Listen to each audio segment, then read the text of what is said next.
एक छोटे से गांव में रवि नाम का एक युवक रहता था। रवि सीधा सादा था, लेकिन एक बड़ी कमजोरी थी, आलस्य। सुबह सूरज निकल आता, पंछी चहचहाने लगते, किसान खेतों में जुट जाते, लेकिन रवि की आंखें तब खुलती जब आधा दिन निकल चुका होता। उसकी माँ रोज कहती, बेटा समय किसी का इंतजार नहीं करता।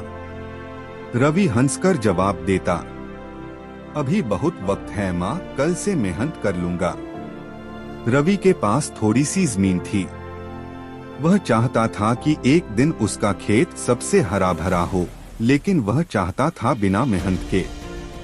बीज बोने का सही समय निकल जाता, पानी देने में देर हो जाती और फसल आधी भी नहीं उगती।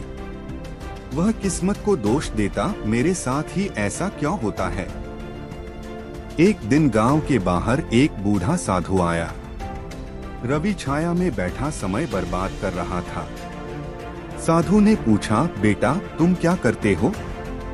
रवि बोला, कुछ खास नहीं, हालात ही खराब हैं। साधु मुस्कुराए और जमीन पर एक रेखा खींच दी। यह रेखा तुम्हारा आज है, और जो तुम आज नहीं करोगे वह कल भी अधूरा रहेगा। रवि को बात समझ नहीं आई। साधु ने रवि को एक थैली दी। उसमें रेत थी।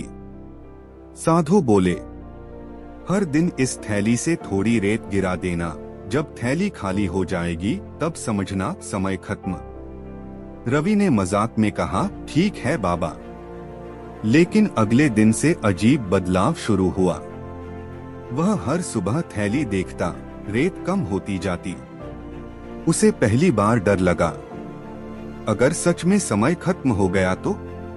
पहली बार रवि सूरज निकलने से पहले उठा, खेत गया, मिट्टी में हाथ डाले, पसीना बहा, हाथ छिल गए, लेकिन मन में शांति थी। दिन बीतते गए, हर दिन थोड़ा काम, हर दिन कम शिकायत। महीनों बाद रवि के खेत में हरियाली थी। लोग देखने आने लगे। वही लोग जो कहते थे यह कुछ नहीं कर सकता, अब वही बोले रवि बदल गया है। रवि ने थैली देखी, अब उसमें सिर्फ कुछ दाने बचे थे। उसे समझ आ गया, समय कभी दोबारा नहीं आता, लेकिन सही इस्तेमाल पूरी जिंदगी बदल देता है। रवि गांव वालों से बोला, मैं गरीब नहीं था, मैं आलसी था। समय ने मुझे सब कुछ दिया, बस शर्त यह थी, आज मेहनत करो। आलस्य सबसे महंगा दुश्मन है। समय की छोटी छोटी बूंदें ही भविष्य बनाती हैं। आज की मेहनत कल की पहचान है।